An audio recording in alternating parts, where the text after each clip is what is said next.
if your mornings could be inspiring and ridiculously fun? Kindness Rising isn't just a show, it's a full wake-up vibe. It's freaking fun, people. Yeah, man, it's got real get after it energy. I love it. Wake up with Kindness Rising. I help purpose-driven people grow their impact. 5-ingredient recipe to help you build your personal brand. Get out there and take kind action.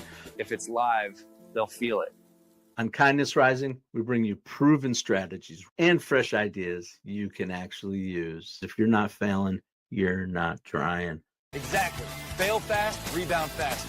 You'll see the bloopers and the genuine connections that make kindness contagious. We sometimes get into a little bit of trouble. Pretty much my life made the list. You can trust what you see right here is honest, respectful, and uplifting. Social impact organizations, and we always talk about them. Try kindness. It's way cheaper than therapy. You just made my day. Have you ever walked into a room, look around, and feel your brain just sigh? That's not you getting older. It's science. When your space gets cluttered, so does your head. Today on Kindness Rising, we're cleaning up not just our home, but the noise that builds inside us. We'll talk clutter, clarity, kindness, and what your environment says about who you are and who you are becoming.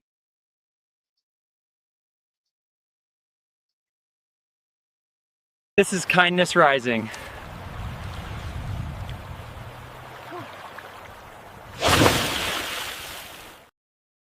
Good morning, my friends, and welcome into the Fox Den. I'm Matthew Riff, the Uncommon Kindness Guy. I come here every weekday morning, 7:30 a.m. Eastern Time, to bring you a little hope, humanity, humor, and heart. So please stick around. Get involved in the comments. You are all welcome here, and we are here to have a great day starting off the Mornings in the Lab Network. Stick around.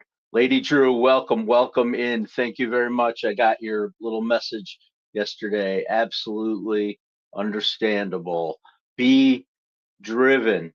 Good morning, Bernard. I am glad you are here. And Mike Sullivan, of course. Good morning. Sounds like a useful topic. Trying to get a little practical lifestyle today, but I also know that cleaning up the clutter out of your physical environment absolutely impacts your mental health, your state of wellness. We're going to talk about different ways to do that. Welcome everyone into Kindness Rising. I am so glad you are here. Grady, welcome. Rizaba, welcome. I am not mentally disturbed, although some might say I have a different way of thinking and whatnot. But I am Matthew Roof. I am the Uncommon Kindness Guy. I come here every weekday morning, 7:30 a.m. Eastern, to wake you up with a little bit of positivity, get you up on the right side of the bed. We do have fun here. Rizba, thank you very much. Stick around. What kind of fun are you looking to have here? Grady, welcome. All right. Like I said, here we are. We're talking about the state of your space. Absolutely. You know, when we were kids, we're Gen Xers, right? A lot of us here are Gen Xers. Our parents would yell at us, clean your room. We'd crank the radio, shove stuff under our bed or into a closet, and call it progress. Somewhere between mixtapes and minimalism, we learned that clutter follows us. It's not just the laundry chair in the corner, it's the mental pileup that happens when we don't stop, breathe, and reset. Absolutely. Rizva, yes, is the answer. Yes. My wife is Heather, and I am glad she's with me too. We had a great day yesterday with the fam. We went out, we did our fall family drive. We checked out a bunch of pumpkin farms and little uh, apple fritter stands. Oh, did I have my fill of fritters yesterday? We talked about that a little bit. Some great stuff up here in upstate New York, USA. Good morning, Roseanne Roof. Mom, good to hear from you this morning. The whole crew is in here. We've got an active vertical stream too with Rizba and Grady and the whole crew over there. Grady and Rizba are on the road. Frog's here too. I'm a frog. Hey, awesome. Welcome, Frog. You know, when we were kids, we talked about this with Gen X. We got yelled at. Absolutely. When your environment is creative, your creativity can't jam. We talk about jam bands. We talk about that part of my life too. You see the Grateful Dead behind me. But we like to weave a little bit of that in with our Gen X, uh, Gen X nostalgia. All right, so think about the bands that I love, like Fish, The Dead, The Panic. They sound loose, but every note has purpose. That's balance. That's intentional chaos. Cleaning, organizing, even donating what you don't need.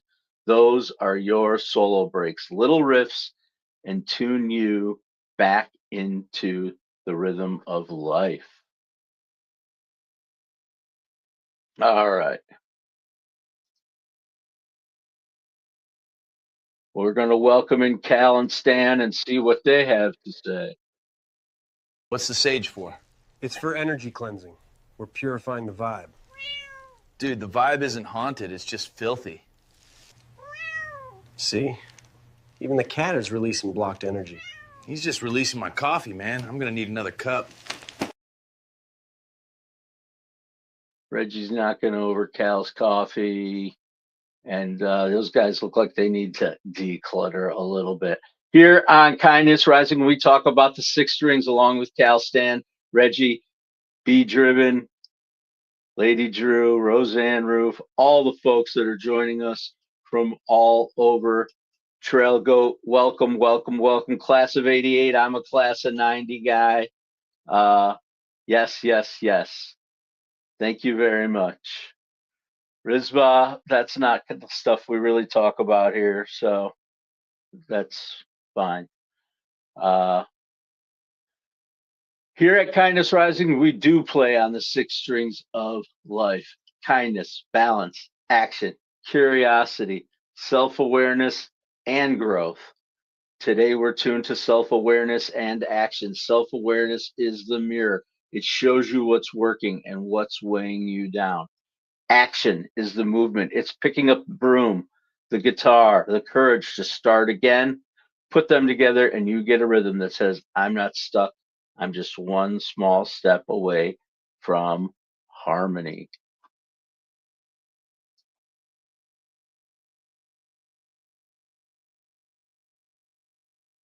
So we should talk a little bit about why it matters. Why does it matter whether we have our environment clean? I remember my mother's in the comments. I do remember conversations growing up about that. It's my room. I can do whatever I want. Those kind of things, shoving stuff under the bed, into closets.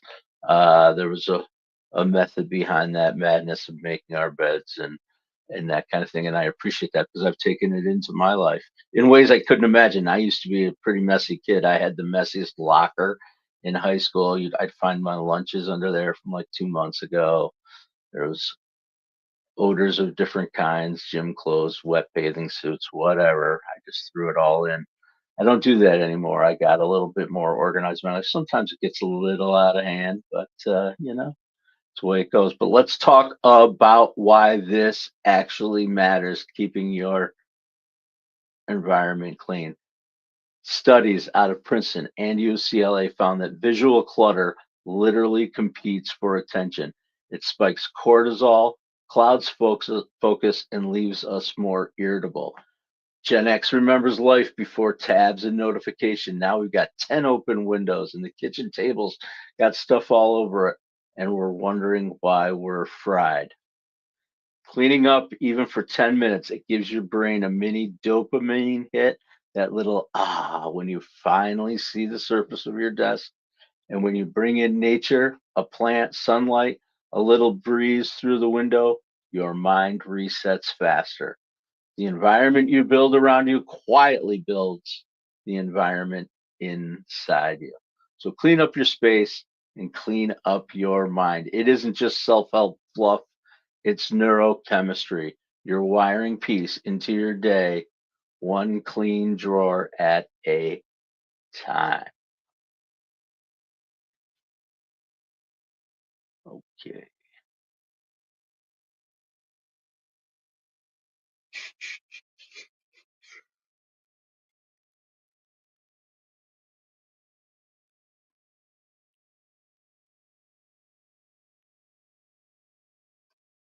All right. We're getting to it here.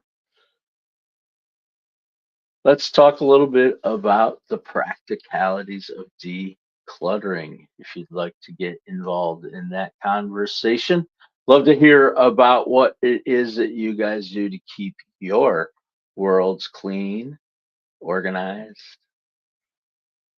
Yep. I used to think it didn't matter, but it actually does. It actually does matter that you keep your environment clean. It will improve your mental health. Decluttering isn't punishment, it's actually practice. It's addition by subtraction. That's one of my favorite things to say. One of my little sayings: addition by subtraction. Absolutely. Sometimes you take things away and your life just gets better. I am definitely a declutterer. I love to throw stuff out. When you remove what's stale, you add breathing room, focus, and energy. I mean, the smell of a clean room, a clean bed. Think of it like trimming a jam that's gone off the rails. You drop the excess so the groove can breathe again. And here's some ways that you can start. Very easy. The 5 item rule. We've heard of this one before, I think. The 5 item rule. Pick up any 5 objects. You got 3 decisions: keep, donate, or toss. Boom. Keep, donate, toss, keep, donate, toss. I love that. I do that with paperwork too. Recycle, answer right now, deal with later, those kinds of things. Get them into piles. Absolutely. Lean towards donate and toss. I agree, I think. Anyway, one in, one out. If something new enters your space, something old has to exit. Absolutely. There was a time in my life when I said, if every one thing comes in, we got to get rid of two. Uh, absolutely. You still like our stuff, trust me. Like I'm surrounded by posters and plants and things that make me happy. Good morning, Fabian. Welcome in. Uh, yeah, but I know there is a special feeling when things are just in their place and organized. You can take it too far the other way too, but anyway. Here's another way to start: zones, not rooms. Work small. You don't have to go, okay, I'm going to take care of this entire room. Boom, just this desk area, just this table over here, this corner, this closet. One little area at a time. Donate immediately. Keep a kindness box. We have a kindness bag in our breezeway in between our house and our garage, and we definitely fill it and then give it. We definitely give a lot of stuff away. We're going to talk about that too, as well as part of the cleanup, the kindness of cleanup. One's man's trash is another man's treasure. That's right, Mom. Absolutely. Yeah, we have more than one hidden treasure in our world, right, Mom? Uh, Little finds, whatever they may be, that somebody doesn't want, they're getting rid of, or even as far as what's at the curb. We've think we probably have all have done that before, maybe. I don't know. I know I have. I've been garbage picking since seventh grade. Um, that's a little inside story. Actually, a friend of mine, may he rest in peace, and I used to sleep over at each other's houses. Mom may or may not know this. Sleep over at each other's houses, sneak out on garbage night, and go garbage picking and play in other people's garbage. Yeah, that's what we did. We did it. We walked around the west side of Binghamton and poked in people's garbage. Very exciting life I lived. We actually had a lot of fun. Rest in peace, Christy Tolley. Here we go. Let's see what Cal and Stan have to say. Okay, rule one. If it sparks joy, it stays. Stan, that's a jar of buttons. Yeah, but it could spark joy someday. He disagrees. Fine. Joy's overrated anyway. Stan, he's going to get his jar of buttons taken away. Sometimes we have to get rid of things. I'm notorious for keeping particularly nostalgic things. I definitely have a difficulty getting rid of things sometimes. But as far as that goes, it's definitely my own emotional, personal challenge. I attach memories to objects. We do. So, absolutely, absolutely. Good morning, everyone. Welcome to Kindness Rising. I'm Matthew Roof. I am the Uncommon Kindness Guy. We are here today on a Lifestyle Tuesday talking about decluttering our spaces, which helps us to declutter our minds and get set straight so we can get up and get after it every morning with a little hope, humanity, heart, some really good energy, positivity to get up on the right side of your bed, right side of the bed. As part of the Mornings in the Lab network, we start here at 7:30 a.m. Eastern on Kindness Rising, and then at 8 a.m. we get on over to Mornings in the Lab with Keith, John, and friends, where they are going to be continuing the conversations, real conversations about getting up, getting after it, not hitting the snooze button. It's Mornings in the Lab with Keith, John, and friends. Subscribe over there, subscribe here. If you're watching this after the fact, why don't you hit subscribe and join us live? That would be 7:30 a.m. Monday through Friday Eastern, 7:30 a.m. Eastern. Thanks. All right, welcome in everybody. So we're going to do a quick spotlight. I always talk about social or community impact organizations that are doing good work out there. And sometimes I like to keep it local. And so that's what I'm going to do today for my local listeners and watchers out there. I am highlighting a place that's important to my family. They're right here, basically in my neighborhood. They are a place that we often donate to, along with a couple of others. Donate certainly our objects, our time, and our limited money. Uh, Project Concern. Project Concern is over on Catelville Road. If anybody knows where that is, right off the Shenango Bridge exit. They've been helping families in Broome County for decades. They run a clothing bank, household goods exchange, and food partnerships, and it's all donation driven. You can walk in with a coat you no longer wear and walk out having given someone warmth for winter. That's kindness with sleeves. That's decluttering with purpose. Check out Project Concern if you're here in the Binghamton area and are looking for a place to share your abundance with those who may have needs. All right. Jumping back into the comments, Lady Drew, hello.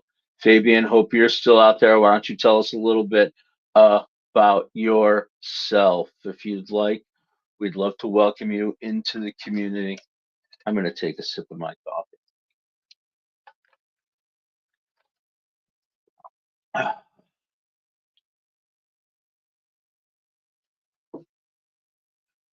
It's easier to clean out another man's stuff.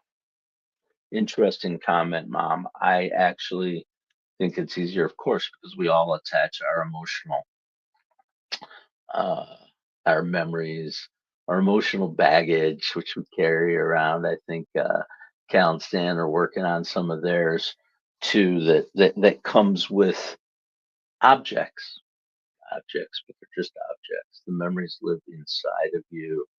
I think it's important to keep a few things, but yeah, we all face it. What to keep, what to toss, right? We want to keep those things that bring us true joy. Um, all right.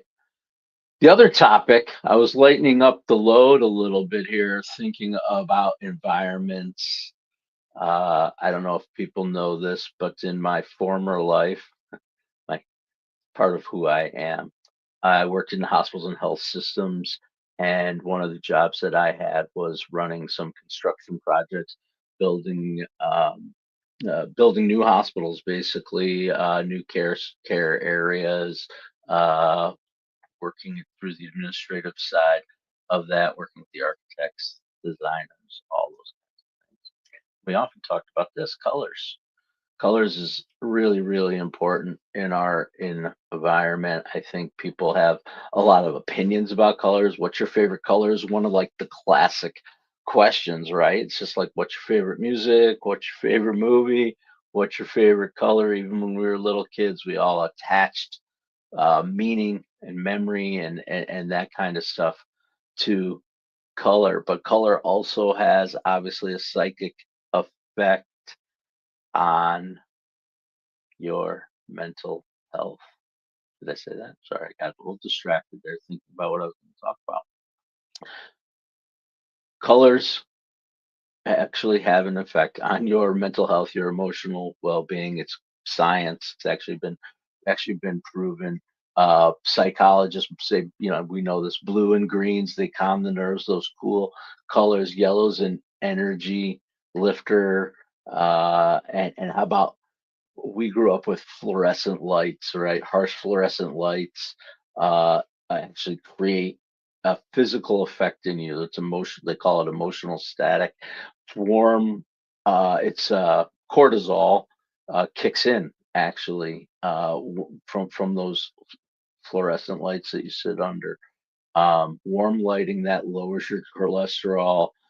And natural sunlight is actually the best, right? It synchronizes your mood, your circadian rhythm, all those things. Wow.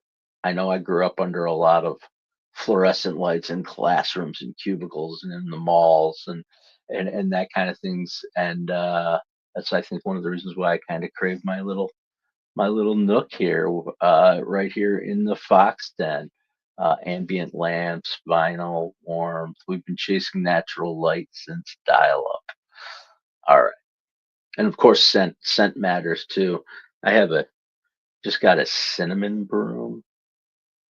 I've never had a cinnamon broom before, but it smells nice in here right now.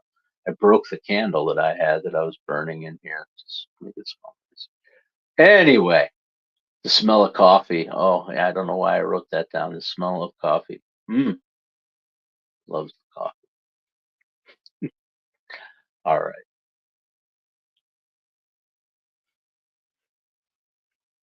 All right. Next, we will move to this situation.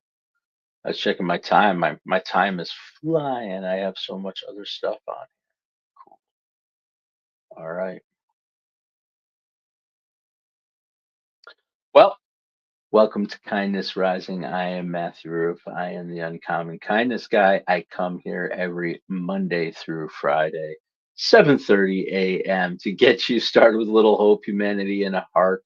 Sometimes we talk about, well, we always talk about our six strings. Some way we connect those six strings to our episode today. We are talking about uh, decluttering. Decluttering is absolutely important, and we're using self-awareness and action, two of our six strings, as our as our connection to that. All right. So thinking about self-awareness and thinking about action as it relates to decluttering. Obviously, self-awareness, looking around, picking up those 5 objects, that kind of thing, but also the action, the act of putting things, getting things out of our lives, getting our lives decluttered and organized.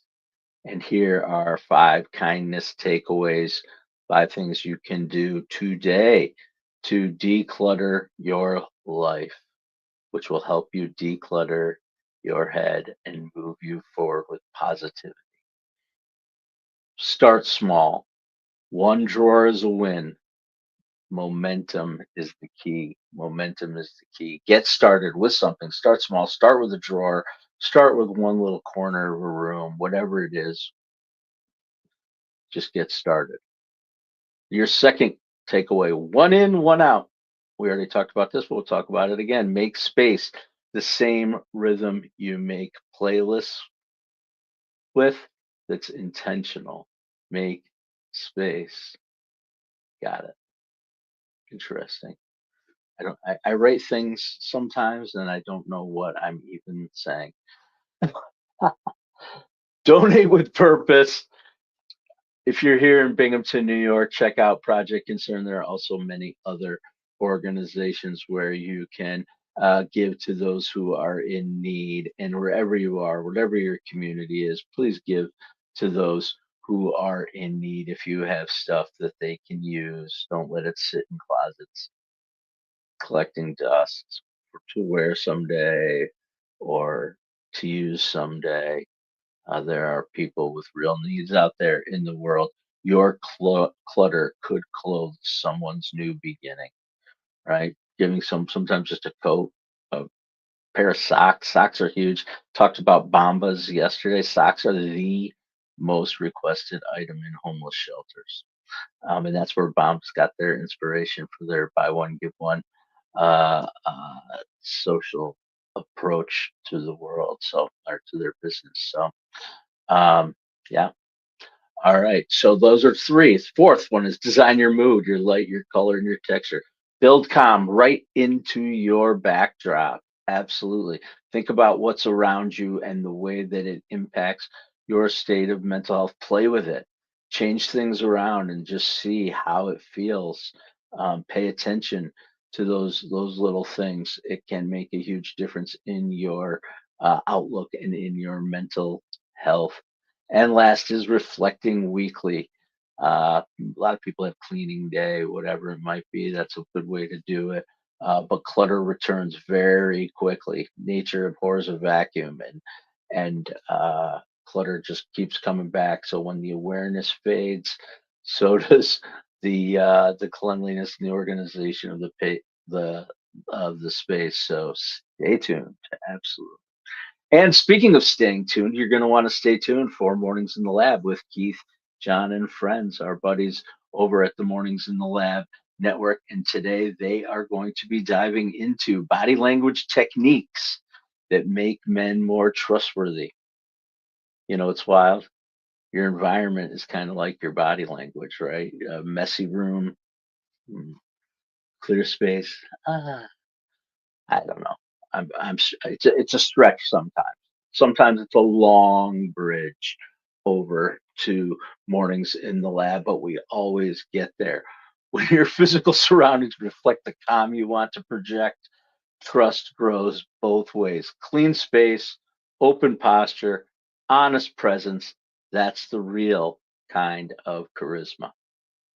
All right, that's it. It for today. Your environment doesn't just reflect your mood, it shapes you. When you clear your space, you are editing your story. You're saying this stays, this goes, this matters. That's not housekeeping, it's soul keeping. So, as we always say here on Kindness Rising, stay uncommon, stay kind. Okay, Matt, we got the memo about the Kindness Rising promo, but what exactly are we promising people? And is there craft services? Hey, I need snacks too. Gentlemen, focus. Kindness Rising multiplies kindness and helps people get up on the right side of the bed. So wait, we're not doing another angry headline show. Exactly. We rise above the negative, divisive noise. Translation, less rage bait, more high fives for humanity. And this is live, like actually live. Yep. We go live on YouTube and LinkedIn, 7:30 a.m. Eastern every weekday. Wait, if it's live, what if I forget my lines? Then you improvise. Okay, so our tagline is basically wake up, tune in, and start your day with kindness. Exactly. Kindness rising, good vibes, practical tips, and a reason to get up on the right side of the bed. You heard the boss. Subscribe now before he makes us do a TikTok dance. Kindness rising. Wake up, tune in, and let's make some good noise.